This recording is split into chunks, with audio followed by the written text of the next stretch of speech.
बिस्मिल्लाहिर्रहमानिर्रहीम। आज हम एक नया यूनिट स्टार्ट करने वाले हैं मेडिकल सर्जिकल नर्सिंग का, और इस यूनिट का नाम है हेमाटोलॉजिकल डिसऑर्डर। ये डाइव की न्यू पीपीटी है, ठीक है।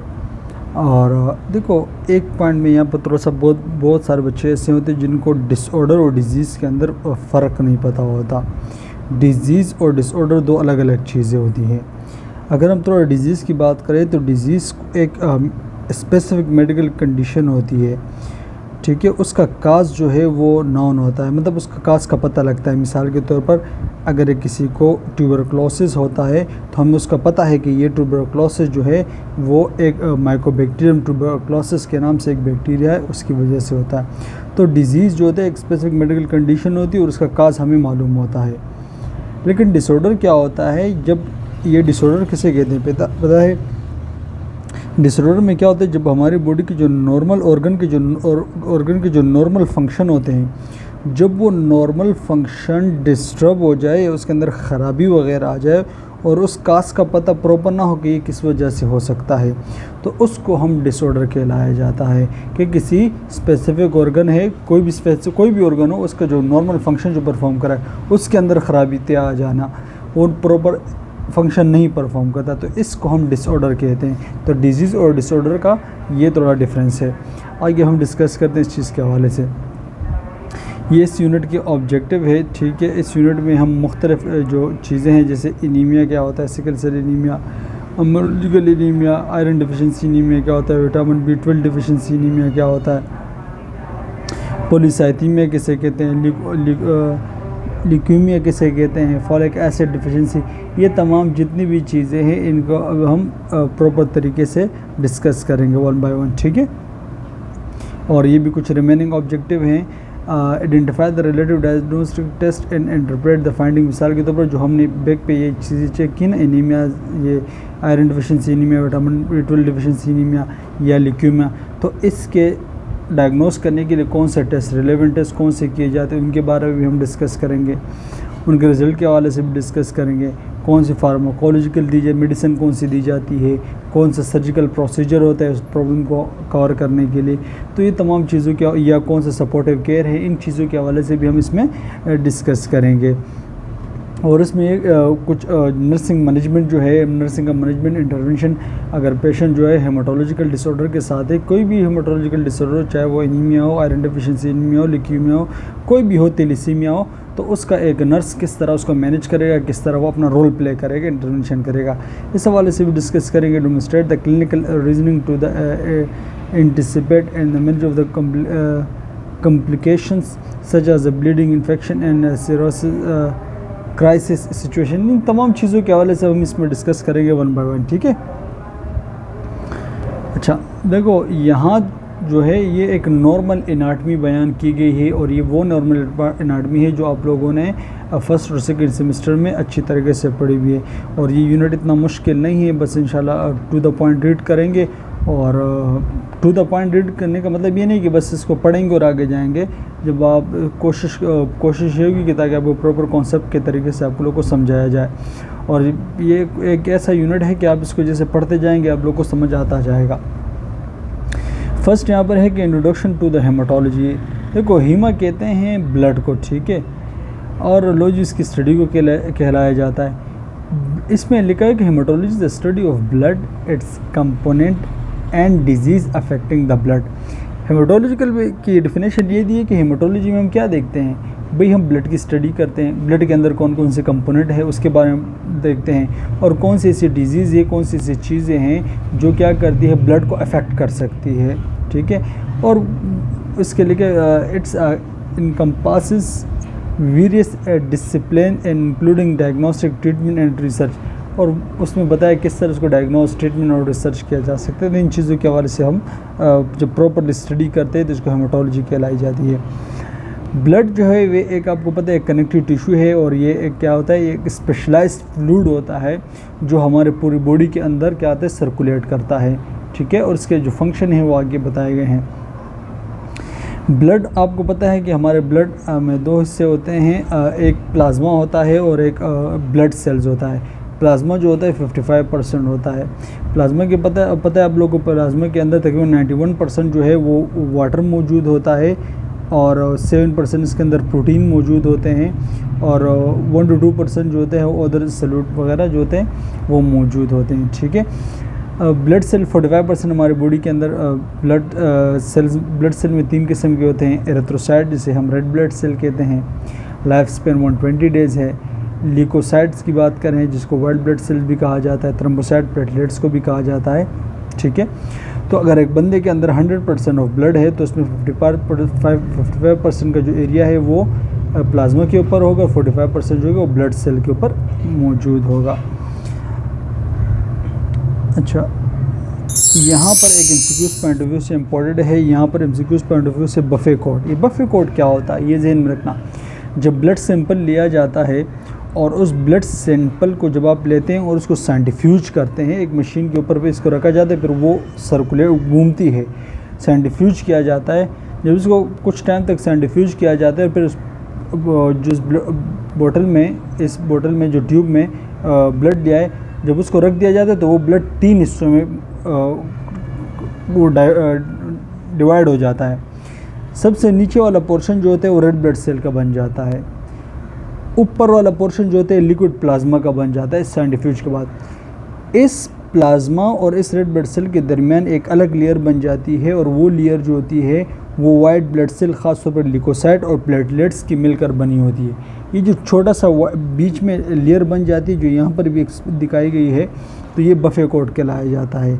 ये कब बनता है? जब आप ब्लड को ट्यूब में लेकर उसको सेंट्रीफ्यूज करते हैं। तो ये एग्जामिनेशन पॉइंट ऑफ व्यू से बड़ा इंपॉर्टेंट है कि बफे कोड क्या है। ये वाइट ब्लड सेल्स होते हैं और प्लेटलेट्स से मिलकर बनता है, और वाइट ब्लड सेल में ख़ास तौर पर ज़्यादा से ज़्यादा न्यूट्रोफिल्स की बात होती है, ठीक है। यहाँ पर तो एमसीक्यूज़ पॉइंट ऑफ व्यू से आप लोगों के लिए बड़ा इंपॉर्टेंट है। अच्छा, यहाँ पर ब्लड का काम क्या है भाई? ये ऑक्सीजन को ट्रांसपोर्ट करती है, क्योंकि इसके अंदर रेड ब्लड सेल्स होते हैं, वो ऑक्सीजन ट्रांसपोर्ट करता है, न्यूट्रिएंट्स, हार्मोन्स, वेस्ट प्रोडक्ट, तो ये इन तमाम को ट्रांसपोर्ट करती है। Fluid, electrolyte, acid base balance को रेगुलेट करने का काम करती है, ठीक है। अगर हम एक रेड ब्लड सेल को ले लें, ये एक रेड ब्लड सेल है, तो इसकी जो लेंथ होगी वो 7.5 माइक्रोमीटर होगी।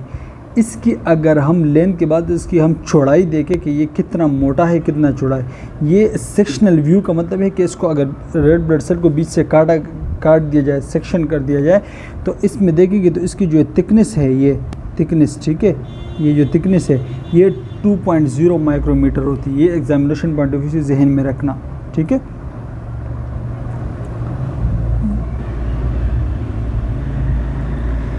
अच्छा, कैरेक्टरिस्टिक्स की बात करें, एरिथ्रोसाइट मतलब रेड ब्लड सेल की बात करें, अगर हम इसकी कैरेक्टरिस्टिक्स की बात करें तो ये जो होता है बून मेरो जो होते हैं वहाँ पर बनते हैं। बून मेरो जो होते हैं हमारे बहुत जगहों पर होते हैं। स्टर्नम भी हमारा बून मेरो का पार्ट होता है।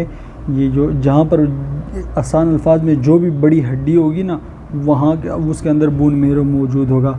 और जो बच्चे होते हैं ना, जो छोटे बच्चे न्यू बॉर्न होते हैं बच्चे, उनके तमाम हड्डियाँ जो होती है जितनी भी, वो तमाम बून मेरो कहलाई जाती है, क्योंकि वो तमाम ब्लड सेल की फॉर्मेशन करती है। अच्छा, रेड ब्लड सेल की बात करें तो ये कह रहे हैं रेड ब्लड सेल जो होता है एक स्फेरिकल, बट यूजुअली इसको देखे जाए तो ये बाइकॉनकेव और डिस्क शेप का होता है, ठीक है। इसकी लेंथ वही बताएगी कि इसका डायमीटर जो है 7.5 और इसके जो थिकनेस अगर हम देखें तो ये हमारे पास जो है वो 2.5, और ये यहाँ पर थोड़ा सा गलत इसमें यहाँ पर बताया गया। इसकी लेंथ जो है वो 7.5 है, और डायमीटर की अगर हम देखें कि इसके जो चौड़ाई है वो कितनी है, वो 2.5 है, और 1.5 इसका थिकनेस है। ये मोटा कितना है? 1.5 थिकनेस इसकी है, ठीक है। जब आप इसको सेंटर से देखोगे, यहाँ पर इसका ये जो सेंटर पोर्शन है ना, इसको मैं कलर चेंज करूँ फिर आप लोगों को नज़र आएगा। ये जो सेंटर पोर्शन है ना, ये सेंटर पोर्शन है, ये सेंटर पोर्शन है। इस सेंटर पोर्शन को अगर आप लोग देखेंगे तो इसकी थिकनेस जो है वो आपको मिलेगी 1.0 mm तक, ठीक है। ये सेंटीमीटर से कम होती है। ये जो UM लिखा हुआ है ना, ये सेंटीमीटर से कम होता है, मतलब माइक्रोमीटर इसको कहलाया जाता है, ठीक है। अच्छा, इसमें आगे बात की है कि दे आर नॉन न्यूक्लिएटेड, ये जो रेड ब्लड सेल्स होते हैं इनके अंदर न्यूक्लियस मौजूद नहीं होता, ठीक है। अच्छा, फिर यहाँ पर लिखा है they contain haemoglobin and they are present in the other periphery. अगर रेड ब्लड सेल की बात करें, अगर ये रेड ब्लड सेल है तो इसके जो पेरिफेरी साइड्स होते हैं यहाँ पर तमाम क्या मौजूद होते हैं, हीमोग्लोबिन मौजूद होता है, ठीक है। अच्छा, they have a normal life span 120 days after which they are destroy by the cell of the reticuloendothelial system. 90% of the RES are located in the liver. The most important function of the RES in a phagocytosis, देखो जहन में रखना, ये liver का यहाँ पर second option रखना, ठीक है। क्योंकि अगर आप लोग गूगल में सर्च करोगे तो रेड ब्लड सेल की जो सबसे ज़्यादा डिस्ट्रक्शन होती है, सबसे ज़्यादा जो मरते हैं वो स्प्लीन है, इस लीवर की जगह स्प्लीन। अभी यहाँ पर इस कॉन्सेप्ट को ज़रा समझो। रेड ब्लड सेल की नॉर्मल लाइफ स्पेन 120 डेज है। 120 दिन के बाद वो सेल जिनका टाइम पीरियड पूरा हो जाता है तो फिर ये सेल की जो साइटें होती है ना, ये सख्त हो जाती है, रिजिड हो जाती है। मैं आपको थोड़ा सा यहाँ पर क्लियर कर दूँ, ये आप लोग का देखो जहाँ कॉन्सेप्ट होगा वहाँ मैं समझाऊंगा आप लोगों को। जब 120 डेज़ हो जाते तो फिर ये सेल की जो साइटें होती है ना, ये साइटें ये सख्त हो जाती है, रिजिड हो जाती है। फिर क्या होता है, ये जो यहाँ पर लिखे ना रेटिकुलो एंडोथेलियम सिस्टम, ये कोई एक चीज़ नहीं है, ये एक सेल की जगह कोई स्पेसिफिक ऑर्गन में ये सिस्टम नहीं है, ये बॉडी के ओवरऑल बॉडी के मुख्तलिफ हिस्सों में ये चीज़ मौजूद है। ये बेसिकली क्या होते हैं, इसके ये एक इम्पोर्टेंट सेल्स होते हैं, इनका काम क्या होता है, फिगोसाइटोसिस करना। जो ख़राब और जो बीमार और जो मर चुके सेल होते हैं उनको खाना, फिगोसाइटोस करना, ये इनका काम है। तो ये जो सेल होते हैं रेटिकुलो एंडोथेलियम सिस्टम वाले जो सेल्स होते हैं, ये सबसे ज़्यादा जो होते हैं स्प्लीन के अंदर मौजूद होते हैं। यहाँ पर जो RES located in the liver लिखा है ना, ये लोकेटेड इन द फर्स्ट जो है वो आपका स्प्लीन है। फिर आगे इसका लीवर में भी इसके कुछ सेल्स हैं, वो भी मैं आपको बताता हूँ, वहाँ पर मौजूद होते हैं। तो ये सिस्टम जो होता है स्प्लीन में भी मौजूद होता है, लीवर में भी मौजूद होता है, बहुत सारी जगहों पर मौजूद होता है। लेकिन यहाँ पर फर्स्ट जो है वो स्प्लीन जहन में रखना है, MCQ पॉइंट ऑफ व्यू से आप लोगों का स्प्लीन होगा, ठीक है। तो यहाँ पर ये सेल्स मौजूद होते हैं। फिर जब 120 डेज एक सेल रेड ब्लड सेल की मिल जाती है और ये यहाँ पर स्प्लीन में आ जाता है। जब मिसाल के तौर पर, एक मिनट में आपको यहाँ पर थोड़ा सा और क्लियर कर दूँ, आप मान लें कि ये एक स्प्लीन है, ठीक है। ये मैं उसको थोड़ा सा बना दूं, ठीक है।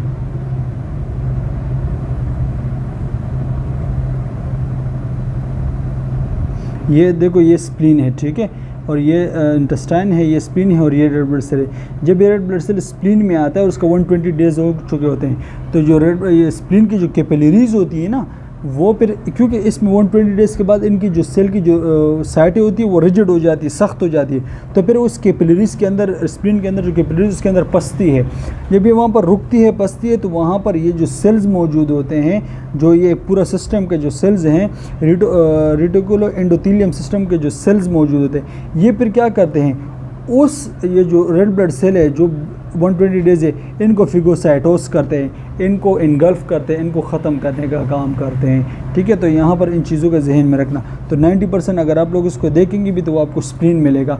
फिर अगर फॉर एग्जांपल किसी इंसान का स्प्लीन प्रॉपरली काम नहीं करता तो फिर सेकंड जो ऑर्गन होते हैं फिर लीवर की तरफ होता है, ठीक है। ये आप लोग सर्च भी कर लें, आप लोग को आइडिया हो जाएगा। अच्छा, अगर जो रेड ब्लड सेल का जो नॉर्मल काउंट है वो अगर वो डिक्रीज़ होता है तो ये लिखे decrease the count blue the lower normal limits, normal limit से कम होगा तो उसको हम एनीमिया कहते हैं। और यहाँ पर लिखा हुआ है इंक्रीज़ अगर हुआ तो काउंट, तो उसको हम पॉलीसाइथीमिया कहते हैं। पोली कहते हैं ज़्यादा को, साइड कहते हैं सेल को, इमिया कहते हैं ब्लड को। ब्लड के अंदर रेड ब्लड सेल की तादाद ज़्यादा हो जाना, ठीक है। अगर कम होगी तो एनीमिया, अगर ज़्यादा होगा तो पॉलीसाइथीमिया। फंक्शन की बात करें, एरिथ्रोसाइट्स की बात करें तो ये क्या करता है, ये गैसेस एक्सचेंज में बड़ा इंपॉर्टेंट रोल प्ले करता है। क्योंकि आपको पता है रेड ब्लड सेल के अंदर जो होता है हीमोग्लोबिन होता है और बॉडी के अंदर जो होता है वो जो ऑक्सीजन ट्रांसपोर्ट होता है वो इसी हीमोग्लोबिन के साथ अटैच होता है, वो बॉडी के अंदर ट्रांसपोर्ट होता है। The main maintain the viscosity of blood, लाजमी बात है क्योंकि ये विस्कोसिटी को मेंटेन करता है, ब्लड के गाढ़ापन को मेंटेन रखता है। They also maintain the ionic balance in the body fluids. The erythrocyte also play a vital role in a water salt exchange.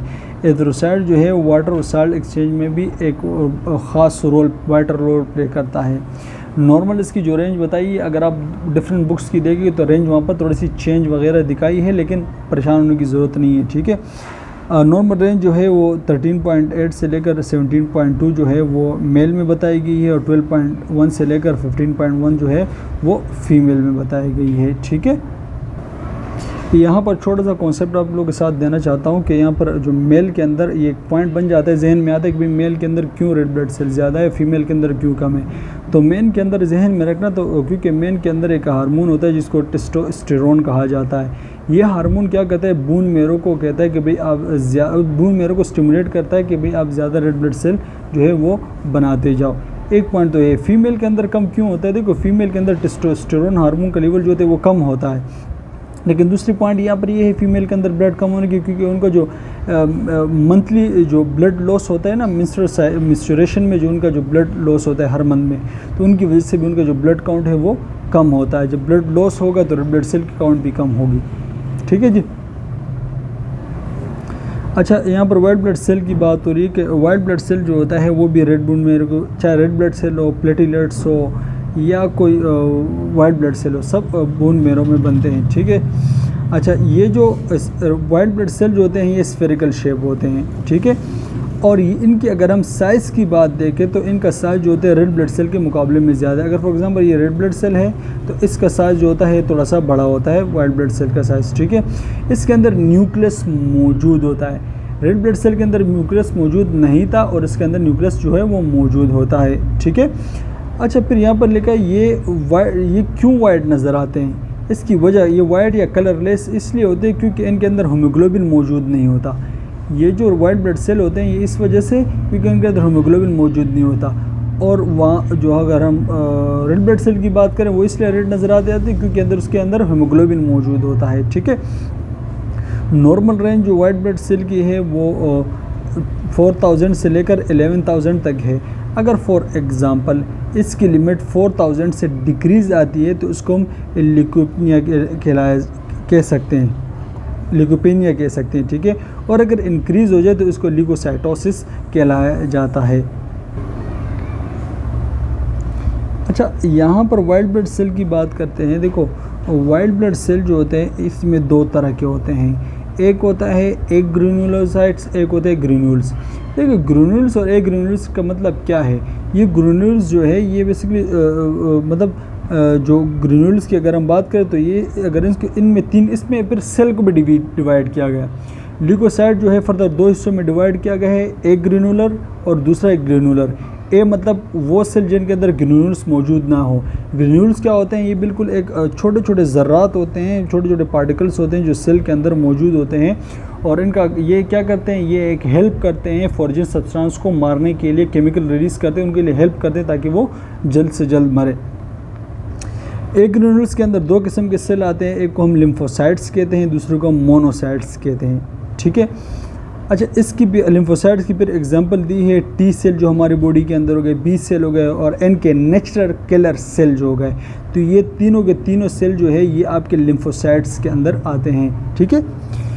फिर ग्रेन्युलोसाइट्स की बात करें, वो सेल जिनके अंदर ग्रेन्यूल्स मौजूद है, क्या हो, ग्रेन्यूल्स मौजूद है, वो बेसिनोफिल्स, नेट्रोफिल्स और इसिनोफिल्स। तो ये तीनों किस्म के जो वो सेल है इनके अंदर ग्रेन्यूल्स मौजूद है। और इनको आप एक ग्रेन्यूल से भी डिफ्रेंशिएट कर सकते हैं। और दूसरी अगर आप इनको देखें, इनके अंदर जो न्यूक्लियस है तो किसी के अंदर दो न्यूक्लियस मौजूद है, जैसे नेट्रोफिल्स को देखें उनके अंदर, इसिनोफिल्स के अंदर देखें उनके अंदर दो न्यूक्लियस मौजूद है। तो इस तरह इसके अंदर न्यूक्लियस का शेप भी चेंज होता है ग्रेन्यूल, तो इनकी वजह से आप इसको देख सकते हो। एग्जामिनेशन पॉइंट ऑफ व्यू से बड़ा इंपॉर्टेंट ये है कि आपको पता होना चाहिए कि एक ग्रेन्यूल्स के अंदर कौन से सेल होने चाहिए आते हैं और ग्रेन्यूल्स के अंदर कौन से आते हैं। वाइट ब्लड सेल की दोबारा वही बताया गया, तो वाइट ब्लड सेल को मार्फोलॉजी के हिसाब से, मतलब उनके जो मार्फोलॉजी करके तो उनके साइज़, उनके शेप, उनके स्ट्रक्चर के अपीयरेंस के बिहाफ पे उनको दो ग्रुपों में डिवाइड किया गया है। एक को ग्रेन्यूल्स, दूसरे को एक ग्रेन्युलोसाइट्स। ग्रेन्युलोसाइट्स के अंदर न्यूट्रोफिल्स, इसिनोफिल्स, बेसिनोफिल्स जिसके अंदर ग्रेन्यूल्स, और एक ग्रेन्युलोसाइट्स के अंदर एक मोनोसाइट्स और लिम्फोसाइट। टी जिस तरह भी स्लाइड में एक्सप्लेन किया गया, टी लिम्फोसाइट और बी लिम्फोसाइट, ठीक है।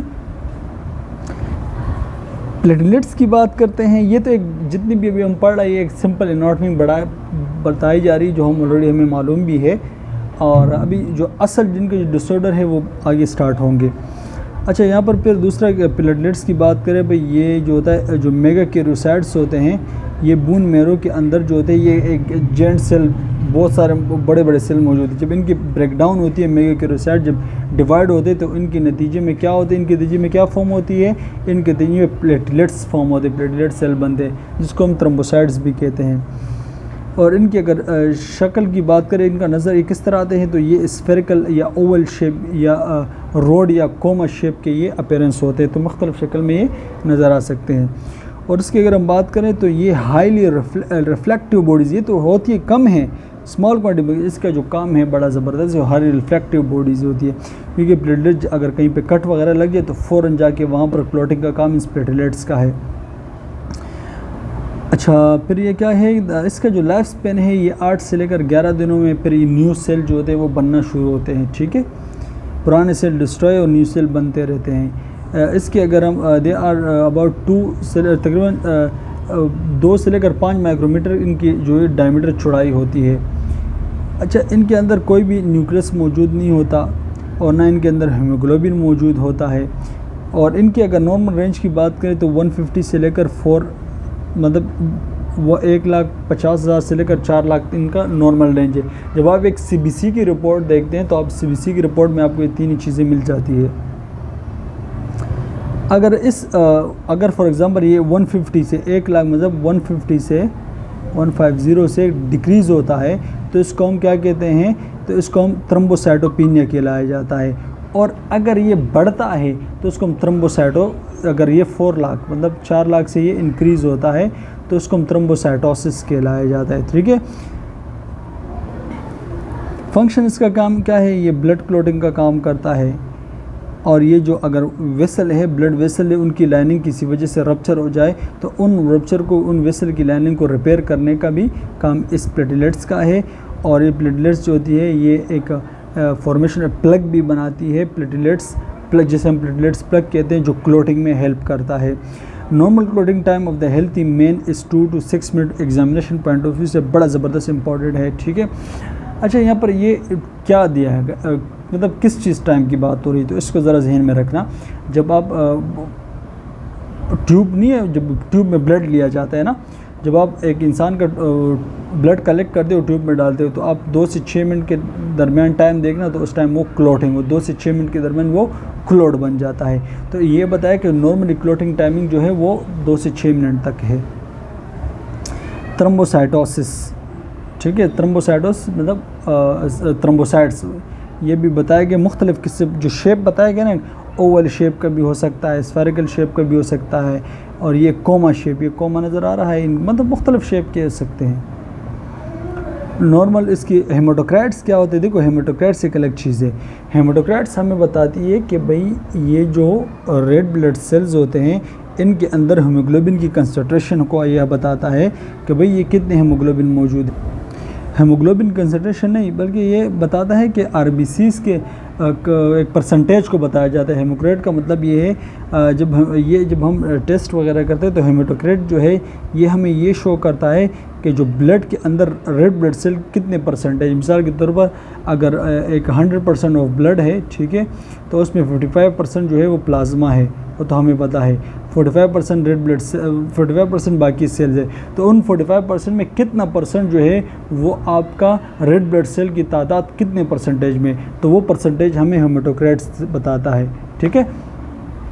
अच्छा, हेमोग्लोबिन की बात करते हैं तो हेमोग्लोबिन जो होता है ये रेड ब्लड सेल के अंदर मौजूद होते हैं, और इसी से रेड ब्लड सेल जो होते हैं ये बेसिकली प्रोटीन होते हैं, और इसी से रेड ब्लड सेल जो है वो बनते हैं। अच्छा, फिर इसकी जो नॉर्मल रेंज बताई गई है 3.5 से लेकर 18 तक, और रेड ब्लड सेल की भी बताई गई है। अच्छा, वाइट ब्लड सेल की, और ये जो अभी हमने लास्ट डिस्कस भी कर लिया था सारे, ठीक है, ये भी हर उसके बताया गया कि रेड ब्लड सेल उनके बताए गए बिसोनोफिल इस तरह दिखते हैं, नेट्रोफिल इस तरह दिखते हैं, मोनोसाइट्स, लिम्फोसाइट्स, ठीक है। अच्छा, यहाँ पर अभी हेमाटोलॉजिकल डिसऑर्डर यहाँ पर स्टार्ट होते हैं। यहाँ पर हम इसमें देखेंगे एनीमिया देखेंगे, फिर एनीमिया के टाइप्स देखेंगे, फिर देखेंगे थैलेसीमिया क्या होती है, सिकल सेल एनीमिया क्या होती है, ये बहुत सारी चीज़ें इसको भी हम डिस्कस करेंगे वन बाय वन, ठीक है। अच्छा, ये डिसऑर्डर की बात करते हैं तो यहाँ पर ये जो लिखा हुआ है ना डिसऑर्डर, देखो मुख्तलिफ डिसऑर्डर होते हैं जो क्या कहते हैं ब्लड सेल को, हेमोग्लोबिन को और जो ब्लड फॉर्मिंग ऑर्गन है या कोगुलेशन, इन चीज़ों को अफेक्ट करते हैं। बहुत सारी चीज़ें होती हैं वो इन चीज़ों से अफेक्ट होती है। यहाँ पर हम डिस्कस करें रेड ब्लड सेल के डिसऑर्डर, वाइट ब्लड सेल के डिसऑर्डर, प्लेटलेट्स के डिसऑर्डर और कोगुलेशन फैक्टर जो होते हैं उनके डिसऑर्डर डिस्कस करें। कोगुलेशन फैक्टर मतलब कुछ ऐसे, कोगुलेशन कहते हैं जमाने को, ठीक है। कुछ ऐसे फैक्टर अगर कहीं पे कट वगैरह लग जाए तो ब्लड जो होता है उसको क्लॉट बनाती है, ठीक है। तो ऐसे कुछ डिसऑर्डर होते हैं क्या उस कोगुलेशन फैक्टर को जो है वो उनको ज़्यादा स्टिमुलेट करते हैं तो बॉडी की पूरी बॉडी के अंदर क्लॉट्स बनना शुरू हो जाते हैं। या कुछ ऐसे भी डिसऑर्डर होते हैं जो कोगुलेशन फैक्टर को ही दबा देते हैं, अगर जहाँ पर ब्लड क्लॉट करना ज़रूरी तो होता है तो वहाँ पर कोगुलेशन फैक्टर काम ही नहीं करते हैं। तो ये मुख्तलिफ डिसऑर्डर होते हैं, इसको डिस्टर्ब करते हैं। आगे डिस्कस करते हैं इसके हवाले से। यहाँ पर लिखा है कि भाई why do some patient feel exhausted when after the resting. बस ये कुछ क्वेश्चन बताया कि भाई अगर कोई इंसान थकन फील करता है तो उसको क्यों इस मतलब अगर रेस्ट करता है ना तो उसके बाद उसको क्यों इस तरह फील होता है, बहुत थकावट वगैरह क्यों फील होती है बहुत ज़्यादा। तो ये एक क्वेश्चन बताया। दूसरा ये बताया कि भाई can low blood level affect the whole body, क्या ब्लड लेवल अगर कम हो तो पूरी बॉडी मुतासर हो सकती है। तो कुछ क्वेश्चन है इन चीज़ों के हवाले से भी हम आगे डिस्कस करते हैं, ठीक है। फर्स्ट हमारा डिसऑर्डर यहाँ से स्टार्ट होता है जिसको हम एनीमिया कहा जाता है।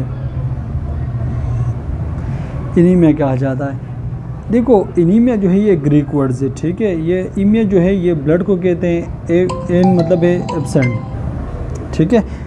तो एनीमिया का मतलब यह है कि भाई reduction in the number of red blood cell या क्वांटिटी ऑफ हीमोग्लोबिन और volume of red blood cell.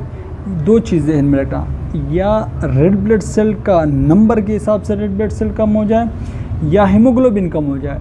तो दोनों सूरतों में हम इसे कहते हैं कि भाई ये एनीमिया है, या रेड ब्लड सेल का कम हो जाना या रेड ब्लड सेल तो नॉर्मल है लेकिन रेड ब्लड सेल के अंदर हीमोग्लोबिन कम है उनका कम हो जाना, दोनों की वजह उसमें उसको हम एनीमिया कहते हैं। क्योंकि हीमोग्लोबिन जो होते हैं ये रेड ब्लड सेल के अंदर ही मौजूद होते हैं। बाज़-औक़ात दो चीज़ें होती है, बाज़-औक़ात जो होते हैं रेड ब्लड सेल की काउंट जो है वो नॉर्मल होती है लेकिन उसके अंदर हीमोग्लोबिन जो होता है जिसका काम, इस हीमोग्लोबिन का काम है ऑक्सीजन को एक जगह से दूसरी जगह कैरी करना, तो ये नहीं होता। तो इसकी अगर ये भी कम है या तो नंबर कम है तो दोनों सूरतें हम उसको एनीमिया कहते हैं। Because the main function of the red blood cell is the oxygenation, anaemia result in varying degree of the hypoxia. देखो कह रहे कि रेड ब्लड सेल का मेन काम है कि ऑक्सीजनेशन, ऑक्सीजन को एक जगह से दूसरी जगह ट्रांसपोर्ट करना। ये रेड ब्लड सेल है, ठीक है, मान लो ये रेड ब्लड सेल है और इस रेड ब्लड सेल के अंदर ये क्या मौजूद होते हैं, ये जहन में रख देना कि ये भाई ये क्या मौजूद है, ये इसी के अंदर हीमोग्लोबिन मौजूद है।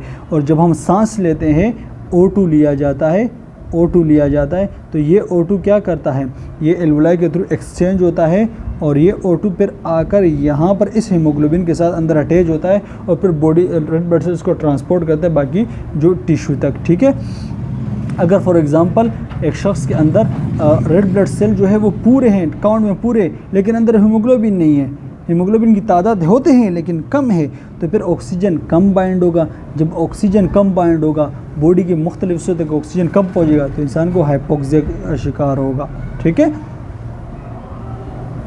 हाइपोक्सिया क्या होता है, मतलब जो बॉडी के जो और टिश्यू है या जो सेल्स है वहाँ पर ऑक्सीजन प्रॉपर मकदार में ना मिलना, इसको हम हाइपोक्सिया कहलाया जाता है, ठीक है। तो मैंने कॉन्सेप्ट बता दिया कि क्यों कम मिलता है, या तो सेल कम है वो भी एक काज बन सकता है हाइपोक्सिया का, या लेकिन सेल पूरे है लेकिन ऑक्सीजन उसके अंदर भाई हीमोग्लोबिन नहीं है तो कैसे वो ऑक्सीजन जाएगा। तो दोनों सूरतों में आपको हाइपोक्सिया काज हो सकता है। वो डिग्री पे डिपेंड करता है कि कितना नंबर ऑफ कम है, कितना ऑक्सीजन बॉडी को प्रोवाइड हो रहा है या कितना नहीं हो रहा है, तो उस डिग्री पे डिपेंड होता है।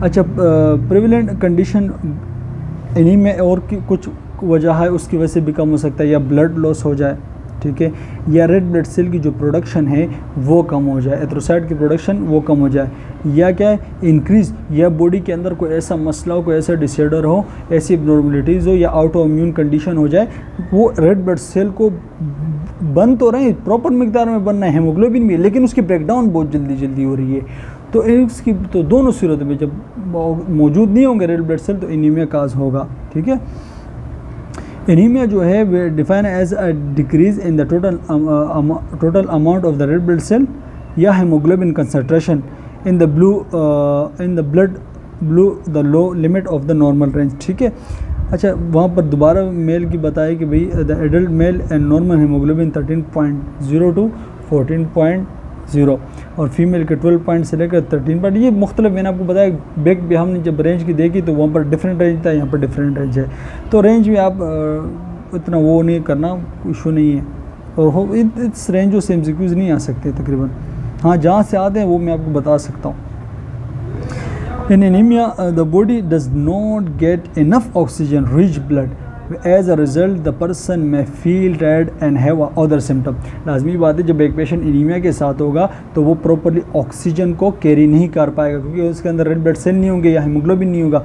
जब ऑक्सीजन प्रॉपर तरीके से बॉडी तक नहीं जाएगी तो उसके रिजल्ट में क्या होगा, सिंपल बात है, रिजल्ट में बंदा उसको थकावट महसूस होगी, उसके साथ और भी सिम्टम महसूस होंगे।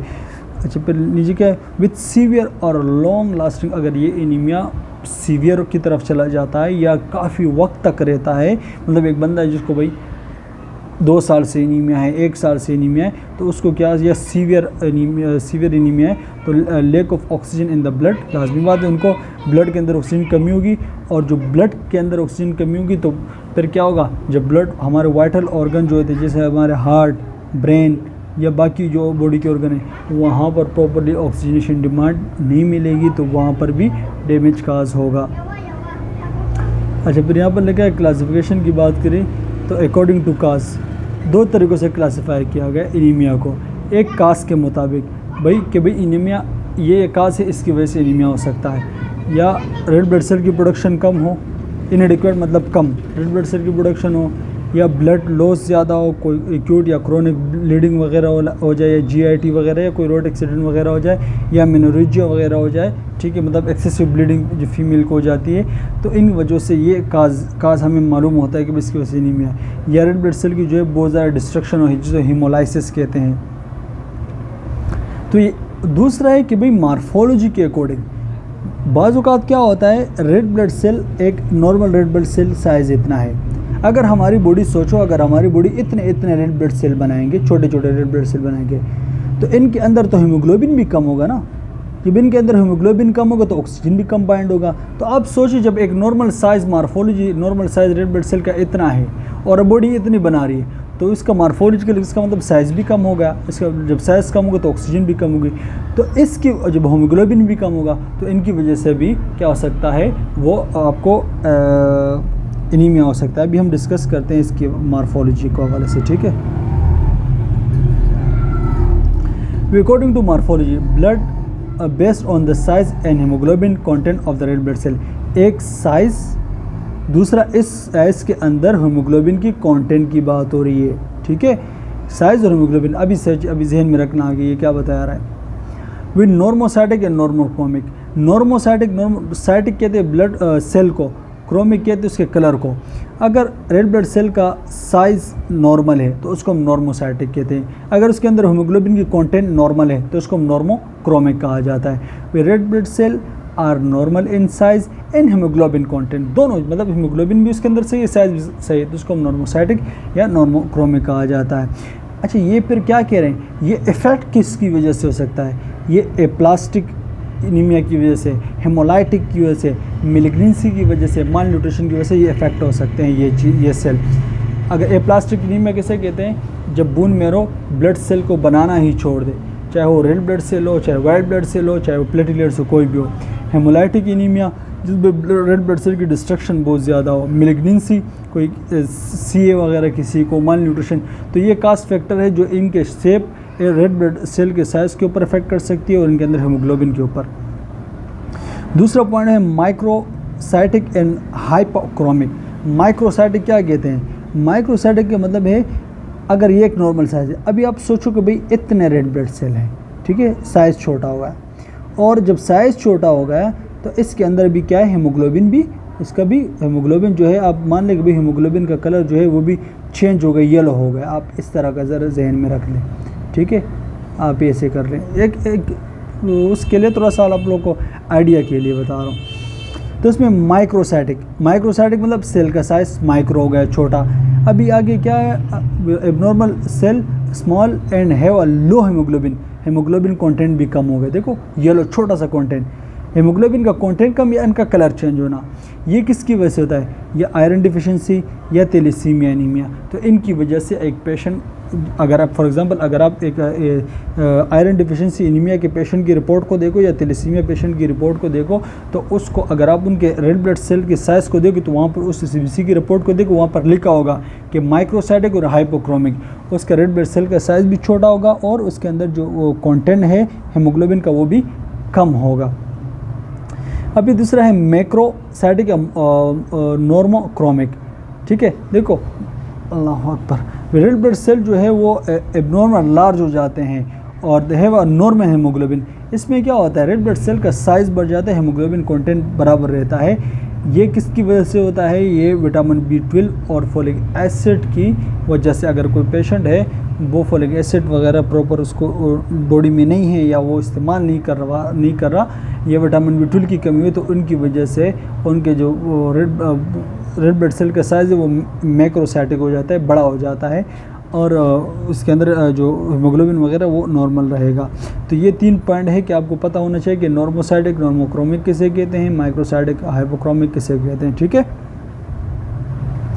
अच्छा, ये साइन सिम्टम बताया गया है कि भाई अगर एक पेशेंट जो है वो एनीमिया के साथ, उसको क्या साइन सिम्टम हो गए, फिटीक लाजमी बात है, थका हुआ होगा, वीकनेस होगी, एनर्जी लो होगी, शॉर्टनेस ऑफ ब्रीथिंग होगा, क्योंकि उसके जब ऑक्सीजन, क्यों शॉर्टनेस ऑफ ब्रीथिंग हुआ, इस वजह से होगा क्योंकि रेड ब्लड सेल कम है या हीमोग्लोबिन कम है, ऑक्सीजन कम बाइंड होगा तो बॉडी की जो मुख्तलिफ टिश्यू है वहाँ तक ऑक्सीजन प्रॉपर डिमांड में नहीं मिलेगा, तो वहाँ पर शॉर्टनेस ऑफ ब्रीथिंग होगी, ठीक है, मसला होगा। अच्छा, difficulty breathing specially with the exertion, ख़ास तौर पर जब वो काम वगैरह करे तो उस टाइम उसको शॉर्टनेस ऑफ ब्रीथिंग होगी। अच्छा, pale skin, loss of colour in the skin due to the reduce the red blood cell count. देखो हमारे स्किन जो होता है ना, उसके नीचे ब्लड वेसल्स होते हैं छोटे छोटे, अगर उसके अंदर नॉर्मल रेड ब्लड सेल की काउंट हो, सारी चीज़ें नॉर्मल हो, तो हम उसकी वजह से हमारा जो स्किन है वो एक मतलब रेड नॉर्मली नज़र आता है, जिस तरह नॉर्मली पिंकिश स्किन हमारा होता है। लेकिन अगर एक उस ब्लड वेसल्स के अंदर जो है वो रेड ब्लड सेल की काउंट ही कम हो जाए, और जब रेड ब्लड सेल की काउंट ही कम होगी, आयरन उसके अंदर कम होगा, रेड ब्लड सेल की काउंट कम होगी, हीमोग्लोबिन कम होगा, तो वो उसकी जो नेचुरल कलर होगा वो कम हो जाएगा। तो उसकी वजह से जो हमारा स्किन है वो थोड़ा पेल नज़र आता है, हल्का फुल्का येलो नज़र आता है। डिज़नेस भी हो सकती है और लाइट हेडनेस भी हो सकती है, सर डिज़नेस, चक्कर वगैरह। Reduce the blood flow to the brain can the cause the dizziness and the light headedness. उसको भाई ये ब्लड फ्लू कम होगा, ब्रेन को ब्लड कम मिलेगा, उसके अंदर ऑक्सीजन भी कम होगा, तो उसकी वजह से चक्कर भी आ सकते हैं और सर में हल्का फुल्का दर्द भी हो सकता है। साइन सिम्टम की बात करें, अगर एक पेशेंट एनीमिया के साथ है, उनके साथ साइन सिम्टम हो रही है, इसके अंदर एक इम्पॉर्टेंट साइन सिम्टम है, वो बहुत ज़्यादा इंपॉर्टेंट है, वो आप लोगों को देखना है, वो एमसीक्यूज़ पॉइंट ऑफ व्यू से, ठीक है। एक तो पेलर स्किन, अगर आप उसको कंजक्टिवा देखेंगे तो वो भी आपका पेल की तरह, मतलब हल्का फुल्का पेलर नज़र आएगा। टेकिकार्डिया होगा, हार्ट रेट उसका बड़ा होगा, क्योंकि ब्लड डिमांड हार्ट पे ज़्यादा वर्कलोड होगा, ज़्यादा वो वर्कलोड की वजह से मतलब फ्लूइड कम होगा, लेकिन हार्ट को जितना ब्लड चाहिए उतना मिकदार में नहीं मिल रहा है, फ्लूइड कम है, तो उसकी वजह से उसको हार्ट पे वर्कलोड ज़्यादा होगा, तो उसकी वजह से वो टेकिकार्डिया होगा। अंकिल एडिमा होगा, अंकिल एडिमा ये होता है, ठीक है, अंकिल एडिमा होगा, कार्डिक फेलियर भी हो सकता है। यहाँ पर 2 चीज़ें जहन में रखना, अंकिल एडिमा क्यों होता है और कार्डिक फेलियर क्यों होता है। एनीमिया की वजह से अंकिल एडिमा क्यों हो रहा है और कार्डिक फेलियर क्यों हो रहा है, 2 चीज़ें, इनमें एक अलग पॉइंट है।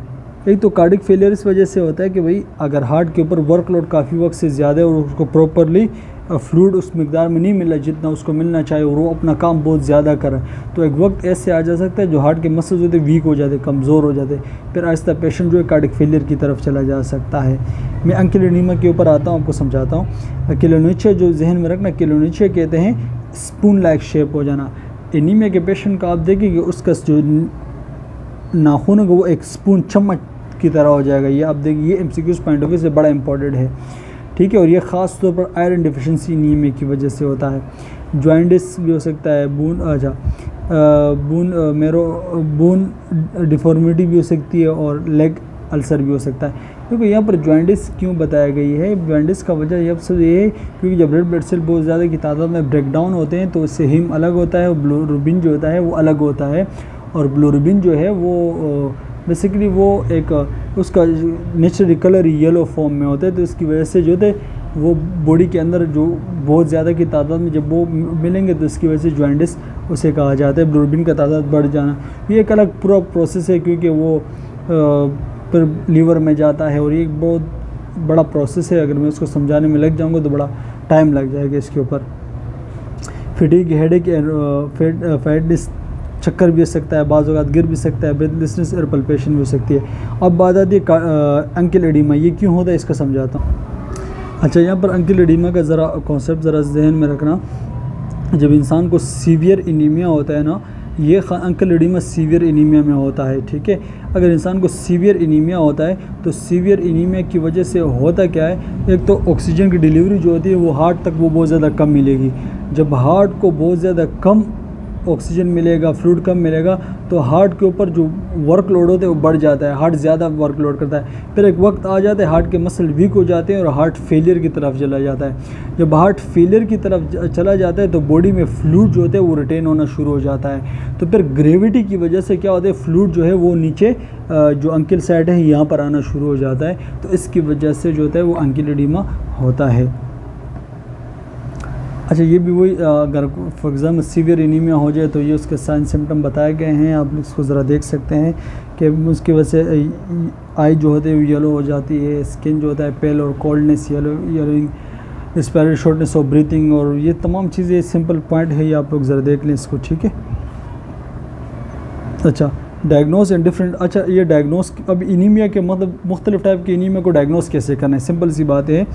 एक तो सीबीसी के काउंट से हम डायग्नोस करते हैं। With CBC measure to red blood cell and count haemoglobin, haematocrit and other blood parameters. इस सीबीसी में हम देखते हैं भाई हीमोग्लोबिन के काउंट को देखते हैं, हेमाटोक्राइट के काउंट को देखते हैं। इससे हमें अंदाज़ा हो जाता है कि बॉडी के अंदर हीमोग्लोबिन कितना है, और हेमाटोक्राइट से हमें अंदाज़ा हो जाता है कि रेड ब्लड सेल की परसेंटेज कितना है टोटल ब्लड के अंदर। एक तो इससे हम डायग्नोस कर सकते हैं, ठीक है। दूसरी बात यहाँ पर रेटिकुलोसाइट काउंट देखते हैं। रेटिकुलोसाइट काउंट की बात करें तो ये measure the number of the immature red blood cell indicate bone and marrow activity. देखो, ये जो होता है ये हमें ये शो कराता है कि भाई कि ब्लड के अंदर red blood cell, immature red blood cell की तादाद कितनी है। और अगर हमें पता लग जाता है कि रेड ब्लड सेल के अंदर इमेच्योर रेड ब्लड सेल की तादाद इतनी है, तो ये हमें एक इंडिकेशन देता है कि भाई बोन मैरो के अंदर कोई ना कोई मसला होगा, तो इसलिए वो इमेच्योर रेड ब्लड सेल जो है वो बना रहा है और ब्लड के अंदर भेज रहा है। तो उस इमेच्योर रेड ब्लड सेल किसके ज़रिए देखे जाते हैं, रेटिकुलोसाइट काउंट की वजह से देखते हैं, ठीक है। तो ये एग्जामिनेशन पॉइंट ऑफ व्यू से बड़ा इंपॉर्टेंट है कि इमेच्योर रेड ब्लड सेल को किसके ज़रिए देखा जाता है, रेटिकुलोसाइट काउंट के ज़रिए देखा जाता है, ठीक है। आयरन स्टडी, आयरन देखते हैं कि भाई ये जो उसको एनीमिया है किसी पेशेंट को, क्या इसको आयरन डिफिशिएंसी वजह से तो नहीं है, आयरन का लेवल कम होने की वजह से इनको ये एनीमिया तो नहीं है। तो इसकी वजह से हाँ देखते हैं, अगर आयरन का लेवल कम है तो हमें एक आइडिया मिल जाता है कि इसको जो एनीमिया है आयरन डिफिशिएंसी एनीमिया है। विटामिन B12 या फोलेट या फोलिक एसिड की बात हो रही है। With this test measure the vitamin B12 and the folate level and diagnose the metabolic anaemia. देखो, मेगाब्लास्टिक एनीमिया, देखो विटामिन B12 और फोलिक एसिड या फोलेट जो लिखा है इसका लेवल भी देखा जाता है बॉडी में। क्यों? क्योंकि अगर फॉर एग्जांपल अगर बॉडी के अंदर विटामिन B12 की कमी है या फोलिक एसिड प्रॉपर नहीं मिल रहा, तो फोलिक एसिड और विटामिन B12 जो होता है वो बहुत ज़्यादा इम्पोर्टेंट होता है हीमोग्लोबिन को बनाने के लिए, और इन चीज़ों को रेड ब्लड सेल को बनाने के लिए बड़ा इम्पोर्टेंट होता है।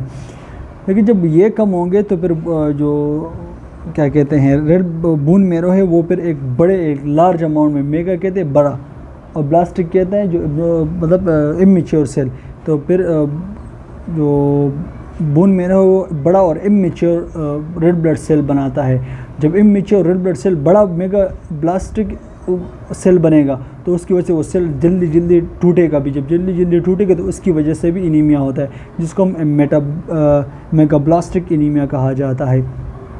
ठीक है, तो सिंपल सी पॉइंट है, बिल्कुल इजी पॉइंट है, वन टाइम रीड करेंगे तो आप लोग को क्लियर हो जाएगी। इसके अलावा कोई भी क्वेश्चन हो, मतलब कोई मसला और कहीं पे इशू हो तो आप मुझे टेक्स्ट कर सकते हैं, मैं आप लोग को उसको स्क्रीनशॉट भेजे, मैं आप लोग को समझा देता हूँ, इशू नहीं है। ठीक है, लेकिन ये सिंपल सी पॉइंट है, उम्मीद है कि आप लोग को इजी क्लियर हो जाएगी। अभी मेडिकल ट्रीटमेंट की बात करें एनीमिया की, अगर किसी सिंपल सी बात जहन में रखो, अगर किसी को आयरन डिफिशिएंसी एनीमिया हो तो हम कोशिश करेंगे कि आयरन सप्लीमेंट दिया जाए उसके आयरन डिफिशिएंसी एनीमिया को ट्रीट करने के लिए। ठीक है, आयरन जो होते हैं वो ओरल फॉर्म में, टेबलेट फॉर्म में भी आते हैं और इसका जो है वो वेनस इंजेक्शन भी आते हैं। ठीक है, अच्छा ये बात जहन में रखना, आयरन डिफिशिएंसी एनीमिया को आयरन के ज़रिए ट्रीट किया जाता है। अगर vitamin B12 injection are use to treat the vitamin B12 deficiency anaemia, they are administered to intermuscular. अगर विटामिन B12 की कमी की वजह से किसी को एनीमिया है तो उसको विटामिन B12 के इंजेक्शन लगाए जाते हैं मसल्स में, उसको ट्रीट किया जाता है। ब्लड ट्रांसफ्यूजन अब use replace the loss blood in cause of the severe anaemia when other treatment are ineffective. देखो, अगर मिसाल के तौर पर कोई और ट्रीटमेंट इसके ऊपर काम नहीं कर रहा और उसको मिसाल के तौर पर रेड ब्लड सेल की काउंट नहीं बढ़ रही है, ब्लड प्रॉपर नहीं इंक्रीज़ हो रहा है, ना मेडिसिन से ना इंजेक्शन से, तो फिर उसको ब्लड ट्रांसफ्यूज किया जाता है। अगर फॉर एग्जांपल एक केस ऐसा है कि भाई उसके जो बून मैरो है वो क्या करते हैं, वो बेसिकली ब्लड सेल नहीं बना रहे हैं, तो इसकी वजह से क्या होता है, तो फिर आपने क्या करना है, बून मैरो ट्रांसप्लांट करते हैं। ख़ासतौर पर जब एप्लास्टिक एनीमिया होती है तो उसमें क्या होता है, बून मैरो ट्रांसप्लांट किया जाता है। एप्लास्टिक एनीमिया किससे कहते हैं, जब बून मैरो जो है वो कोई भी किस्म का रेड ब्लड सेल ना, कोई किस्म का ब्लड सेल ना बनाए, ना रेड ब्लड सेल, ना वाइट ब्लड सेल, ना प्लेट, कोई भी सेल ना बनाए, उसको एप्लास्टिक एनीमिया कहा जाता है। तो उसको इस कंडीशन में फिर बून मैरो ट्रांसप्लांट किया जाता है। फिर सिम्टम वो बता रहे हैं कि भाई जो medication use in the different type of anaemia, उसके तो कुछ मेडिकेशन के हवाले से बात हो रही है। All type of anaemia treatment, अच्छा फिर ये एक अलग कंडीशन है हॉजकन नॉन हॉजकन डिजीज़ में, फिर एक ये अलग एक वो है, ये इसका एक अलग यूनिट है। या आप लोगों को आगे इसमें अगर दूसरी जो नेक्स्ट इसकी यूनिट है वहाँ पर शायद इसमें एक्सप्लेन किया हो तो फिर मैं आप लोगों को वहाँ पर समझा दूँगा इसके हवाले से। ठीक है, अच्छा फोलिक एसिड सप्लीमेंट की बात करें, ये वही बता रहे भाई जिस चीज़ की कमी हो वही चीज़ आप लोगों ने इस्तेमाल कर रही है। Nursing diagnose related the anaemia, भाई नर्सिंग डायग्नोसिस कैसे बनानी है। एक्टिव इंटॉलरेंस, भाई आप नर्सिंग डायग्नोस, आप एज अ नर्स किस तरह एनीमिया को आप डायग्नोस करते हो। एक्टिव टॉलरेंस, पेशेंट की एक्टिविटी को देखते हो, मतलब पेशेंट विद द एनीमिया में भी एक्सपीरियंस। फिर अगर एक पेशेंट आप देखते हो भाई, अगर एक पेशेंट एनीमिया के साथ है, लाजमी बात है उसको फटीग भी होगा, उसको वीकनेस भी होगी, शॉर्टनेस ऑफ ब्रीथिंग भी होगी और उसकी फ़िज़िकल एक्टिविटी भी लिमिटेड होगी, इतना नहीं कर सकते। तो हमें एक्टिविटी से हमें अंदाज़ा हो जाता है कि भाई ये एनीमिया का शिकार है। उसकी फटीग से हमें पता लग सकता है। इम्पेयर गैस एक्सचेंज की वजह से, imbalance nutrition and less than body requirement, तो बहुत सारी चीज़ें होती हैं। ठीक है, anaemia can lead to the fatigue due to the insufficient oxygen, लाजमत है जब एनीमिया होगी तो उसकी वजह से इंसान का फटीग होगा। क्यों? क्योंकि ऑक्सीजन प्रॉपर बॉडी में नहीं होगा, ऑक्सीजन का डिलीवरी जो है वो टिश्यू तक नहीं पहुंचेगी तो फटीग होगा। अब इम्पेयर गैस एक्सचेंज, वही बात हो रही है, anaemia can impair the oxygen carrying capacity of a blood leading to the impair gas exchange. Blood की कमी होगी तो गैस एक्सचेंज प्रॉपर तरीके से नहीं होगा। रेड ब्लड सेल की कमी होगी तो gas exchange red blood cell ही करते, हीमोग्लोबिन नहीं करते, तो फिर वो गैस एक्सचेंज प्रॉपर नहीं होगा। ठीक है, ये सिंपल चीज़ें हैं, आप लोग को देख सकते हैं। और यहाँ पर है नर्सिंग इंटरवेंशन, एनीमिया में एक नर्स अपना क्या रोल प्ले कर सकता है उसके हवाले से बताया गया है। अगर उस पेशेंट को ऑक्सीजन की ज़रूरत है, मतलब उसका वो एनीमिया लेवल बहुत ज़्यादा है और वो लाइफ थ्रेटनिंग कंडीशन में जा रहा है, तो आपने उसको क्या, शॉर्टनेस ऑफ ब्रीथिंग बहुत ज़्यादा है तो आपने उसको ऑक्सीजन थेरेपी दे देनी है, ऑक्सीजन लगा देना है। अगर ब्लड की ज़रूरत हो ब्लड ट्रांसफ्यूजन कर देना है। अगर न्यूट्रिशन सप्लीमेंट से एनीमिया ठीक हो रहा है तो न्यूट्रिशन सप्लीमेंट आप दे देना। ठीक है, एक्टिविटी मैनेजमेंट देखनी, encourage the rest period and through out of the day and manage the fatigue, आपने पेशेंट को रेस्ट के हवाले से गाइड करना है। ठीक है, अच्छा यहाँ पर क्या है, supportive care of anaemic patient को आपने सपोर्टिव केयर क्या देना है, एक इमोशनल सपोर्ट देना है। क्योंकि बाज़ लोग जो होते हैं वो अपनी बीमारी को बहुत ज़्यादा ले लेते हैं और उसकी वजह स्ट्रेस की वजह से स्ट्रेस की तरफ चले जाते हैं और डिप्रेशन की तरफ चले जाते हैं, तो आपने पेशेंट को क्या करना है, एक इमोशनल सपोर्ट की तरफ आपने उसको सपोर्ट देना है, ठीक है। Provide the emotional support patient with dealing with the challenges of the anaemia में वो जिस चैलेंज से वो फेस करना, उसको थकावट है, वीकनेस है, तो उसको आपने एक इमोशनल सपोर्ट देना है। एग्जांपल के तौर पर आपने उसको बता देना है कि ये हर किसी को होता है, ये वक्ती तकलीफ़ है, ठीक हो जाएगी, मतलब एक इमोशनली आपने सपोर्ट दें। एजुकेशन देनी है, ठीक है, एजुकेशन किस हवाले से देनी है, कभी आपने मेडिसिन कितने, मतलब जो मेडिकेशन आपकी ट्रीटमेंट चल रही है प्रॉपर तरीके से आपने लेनी है, सेल्फ मैनेजमेंट करनी है, आपने प्रॉपरली अपने आप को ख्याल करना है, रेस्ट करना है, बस एजुकेशन चीज़ों के हवाले से देनी, मेडिकेशन के हवाले से आपने एजुकेशन देनी है, ठीक है। अच्छा, home teaching of for a patient with anaemia, medication adherence, patient को बताना है कि भाई आपने मेडिकेशन प्रॉपर टाइम पे लेनी है, जिस तरह डॉक्टर ने बताई है आपने उस तरीके से टाइम टू टाइम लेनी है। डाइटरी मेडिकेशन, और बताने कि भाई डाइटरी में आपने बताना है क्या क्या करना है, ठीक है। एक्टिविटी मैनेजमेंट फॉलोअप, ये तमाम ये स्लाइडें हैं एक दूसरे को रिलेट कर रही है, वो एक ही बात हो रही है, तमाम स्लाइडों में एक ही बात हो रही है, एक ही चीज़ है कि भी आपने पेशेंट का किस तरह ख्याल करना है, मेडिकेशन किस तरह मेडिकेशन देनी है, पेशेंट ने जो बताया उसी तरह डाइटरी मेडिकेशन के हवाले से बताना है। जिसके हवाले से आप फॉर एग्जांपल एक पेशेंट ने आयरन डिफिशिएंसी एनीमिया के साथ है, आप उसको डाइटरी मेडिकेशन के हवाले से बता सकते हैं कि भाई आपने ऐसे खुराक खाना जिसके अंदर आयरन ज़्यादा हो, एग्जाम्पल के तौर पर, ठीक है। जैसे रेड मीट, स्पेनिश और बीन्स यहाँ पर इन लोगों ने बताया गया है। एक्टिविटी मैनेजमेंट फॉलोअप, ठीक है। यहाँ पर जो मेरे ख्याल पे है हमारा जो यूनिट है यहाँ पर एंड हो गया है पार्ट 1, और ये जो पीपीटी है कंप्लीट हो गई है। पार्ट 2 पीपीटी भी इंशाल्लाह अभी हम नेक्स्ट, जिसके हमें अंदर हम ल्यूकेमिया, थैलेसीमिया और सिकल सेल एनीमिया इन चीज़ों को डिस्कस करेंगे। Best of luck.